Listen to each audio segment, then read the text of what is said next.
किताबें करती हैं बातें।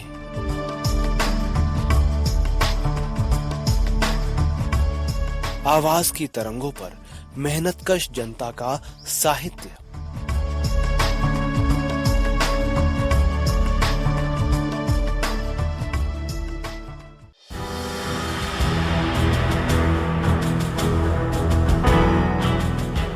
श्रोताओं, शहीद भगत सिंह और अन्य क्रांतिकारियों से जुड़े दस्तावेजों की ऑडियो रिकॉर्डिंग के क्रम में एक और बहुत ही जरूरी लेख लेकर हाजिर हूँ मैं पवन। लेख का शीर्षक है क्रांतिकारी आंदोलन का वैचारिक विकास, चापेकर बंधुओं से भगत सिंह तक। ये लेख भगत सिंह के क्रांतिकारी साथी शिव वर्मा ने लिखा है और इसे पुस्तिका के रूप में प्रकाशित किया है राहुल फाउंडेशन लखनऊ ने। तो सुनिए इस पुस्तक की ऑडियो रिकॉर्डिंग की चौथी कड़ी।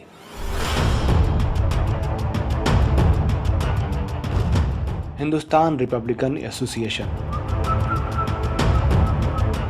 सभी क्रांतिकारियों को एक अखिल भारतीय पार्टी में संगठित करने में पहल की सचिंद्र नाथ सान्याल ने। इसी उद्देश्य से उन्होंने 1923 के अंत में हिंदुस्तान प्रजातंत्र संघ यानी हिंदुस्तान रिपब्लिकन एसोसिएशन की बुनियाद डाली। उन्होंने पार्टी का संविधान भी तैयार किया जो पीले कागज पर छपा था और इसीलिए वो पीला पर्चा के नाम से मशहूर है। एक और महत्वपूर्ण दस्तावेज जो उन्होंने तैयार किया वो था हिंदुस्तान प्रजातंत्र संघ का घोषणा पत्र, जिसका शीर्षक था दी रिवोल्यूशनरी। ये दस्तावेज 1 जनवरी 1925 की रात में पूरे उत्तर भारत में बांटा गया था। 1917 की अक्टूबर क्रांति से प्रभावित होकर घोषणा पत्र में भारतीय क्रांतिकारियों के उद्देश्य का ऐलान नीचे लिखे शब्दों में किया गया था। राजनीति के क्षेत्र में क्रांतिकारी पार्टी का तात्कालिक उद्देश्य संगठित सशस्त्र क्रांति द्वारा भारत के संयुक्त राज्यों का एक संघीय गणराज्य यानी federal Republic of United state of India स्थापित करना है। इस गणराज्य के अंतिम संविधान का निर्माण एवं घोषणा तब होगी जब संपूर्ण भारत के प्रतिनिधि अपने निर्णयों को लागू करने में सक्षम होंगे। लेकिन इस गणराज्य का मूलभूत सिद्धांत सार्वजनिक मताधिकार पर और शोषण पर आधारित ऐसी समस्त व्यवस्थाओं की समाप्ति पर आधारित होगा जो मनुष्य द्वारा मनुष्य के शोषण को संभव बनाती है। इस गणराज्य में मतदाताओं को यदि वे चाहें तो प्रतिनिधियों को वापस बुलाने का अधिकार भी होगा, अन्यथा प्रजातंत्र एक माखौल बनकर रह जाएगा। घोषणा पत्र में कहा गया था कि ये क्रांतिकारी पार्टी इन अर्थों में राष्ट्रीय न होकर अंतर्राष्ट्रीय है कि इसका अंतिम उद्देश्य विश्व में मेल एवं सामंजस्य स्थापित करना है। ये विभिन्न राष्ट्रों और राज्यों के बीच प्रतिद्वंदिता की बजाय सहयोग चाहती है और इन अर्थों में वो भारत के उज्जवल अतीत के महान ऋषियों और आज के बोल्शेविक रूस का अनुसरण करेगी। घोषणा पत्र में सांप्रदायिक समस्या के बारे में, जनता के आर्थिक एवं सामाजिक हितों के सवाल पर और कांग्रेस तथा अन्य राजनीतिक पार्टियों के बारे में क्रांतिकारियों के दृष्टिकोण को स्पष्ट किया गया था। इन सभी सवालों पर घोषणा पत्र का दृष्टिकोण निश्चित रूप से अतीत का दामन छोड़कर समाजवाद का और सोवियत को विजयी समाजवाद का पहला देश कहकर उसका स्वागत करता है।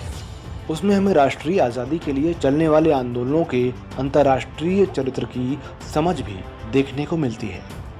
हालांकि ये समझ अभी भी बहुत साफ नहीं है। स्वतंत्र भारत की सामाजिक आर्थिक व्यवस्था कैसी होगी, घोषणा पत्र में उस पर भी प्रकाश डालने का प्रयास किया गया है और इस उद्देश्य की पूर्ति के लिए मजदूरों और किसानों को संगठित करने की आवश्यकता को भी स्वीकार किया गया है। लेकिन इसका ये मतलब नहीं कि घोषणा पत्र का लेखक मार्क्सवादी था या उसने वैज्ञानिक समाजवाद के सारतत्व को आत्मसात कर लिया था। उसका झुकाव खास तौर पर ईश्वर और रहस्यवाद की ओर था। घोषणा पत्र के अनुसार पार्टी का उद्देश्य सत्य को प्रस्थापित करना और उसका प्रचार करना है।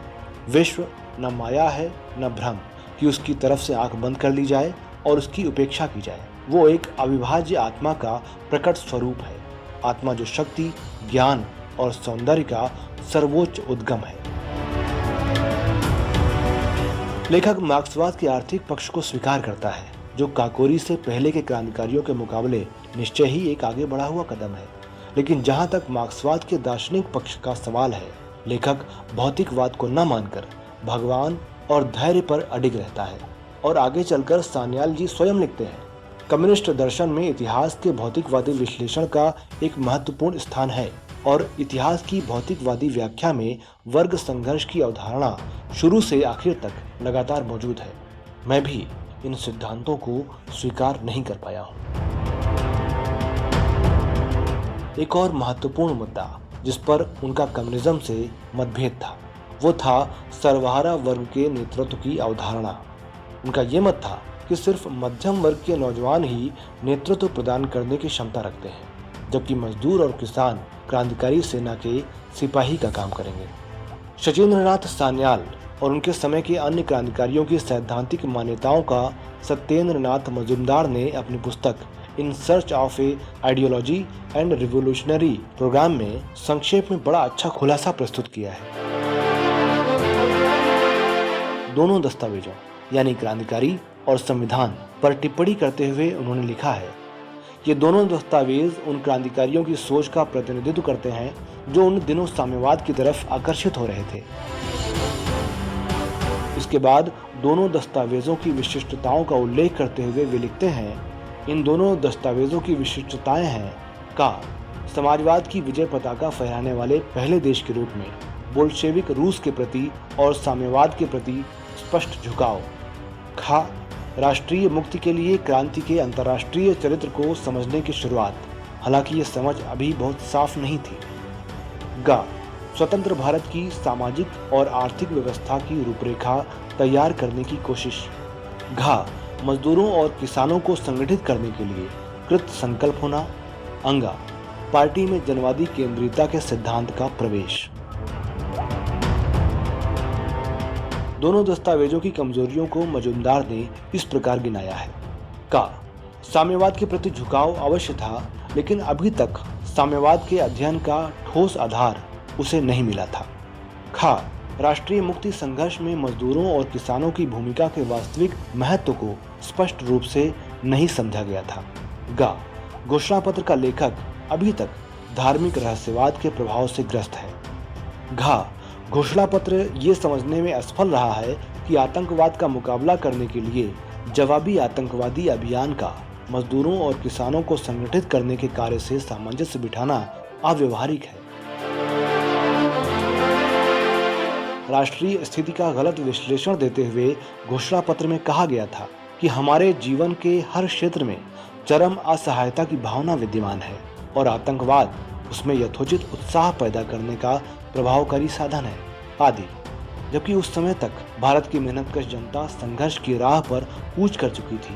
उसका अगुवा दस्ता मजदूर वर्ग निर्मम पुलिस दमन के बावजूद लगातार और बहादुरी के साथ शानदार लड़ाइयां लड़ रहा था।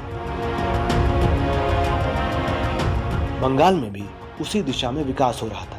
वहां अनुशीलन और युगांतर के कई नेताओं ने सोवियत रूस तथा कम्युनिज्म में दिलचस्पी लेनी शुरू कर दी थी, लेकिन ये दिलचस्पी साम्यवाद के अध्ययन पर या अक्टूबर क्रांति और उसकी विशिष्टता की ठीक समझ पर आधारित नहीं थी।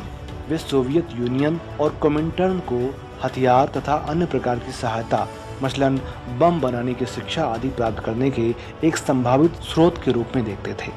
लेकिन जब उन्हें पता चला कि सोवियत यूनियन और कम्युनिस्ट इंटरनेशनल दोनों ही जनता से अलग किसी प्रकार की सशस्त्र गतिविधियों को प्रोत्साहन नहीं देते हैं, तो उनकी दिलचस्पी ठंडी पड़ गई।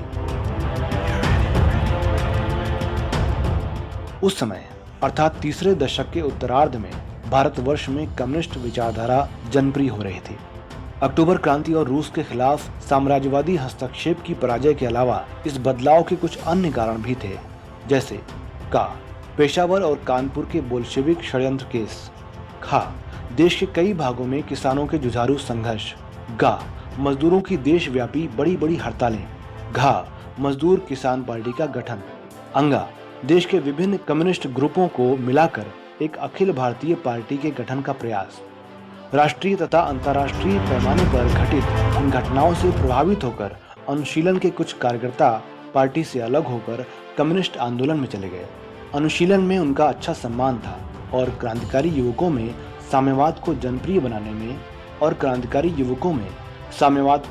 बनाने में उन लोगों की काफी हद तक महत्वपूर्ण भूमिका थी।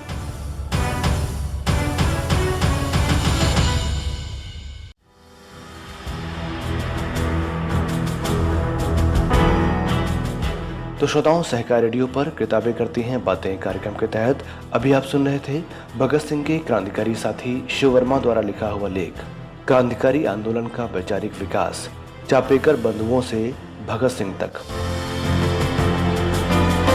इस लेख को पुस्तिका के रूप में प्रकाशित किया है राहुल फाउंडेशन लखनऊ ने। अभी आपने सुनी इस पुस्तिका की ऑडियो रिकॉर्डिंग की चौथी कड़ी। अगर आप सहकार रेडियो का ये कार्यक्रम पहली बार सुन रहे हैं और हमसे जुड़ना चाहते हैं तो हमारे व्हाट्सएप ग्रुप से जुड़ने के लिए अपने अकाउंट से 9617226783 पर अपना नाम और जिला या शहर का नाम लिख कर भेजें। फेसबुक पर जुड़ने के लिए हमारा पेज लाइक करें और यूट्यूब पर जुड़ने के लिए हमारा चैनल सब्सक्राइब करें। सभी लिंक और विस्तृत जानकारी के लिए हमारी वेबसाइट सहकाररेडियो.com विजिट करें। तो इस पुस्तिका की ऑडियो रिकॉर्डिंग की अगली कड़ी के साथ आपसे फिर मिलेंगे। तब तक के लिए दीजिए इजाजत मुझे यानी पवन को। नमस्कार।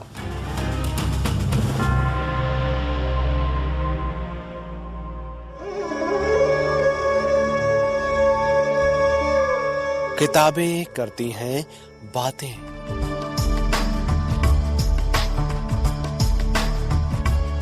आवाज की तरंगों पर मेहनतकश जनता का साहित्य।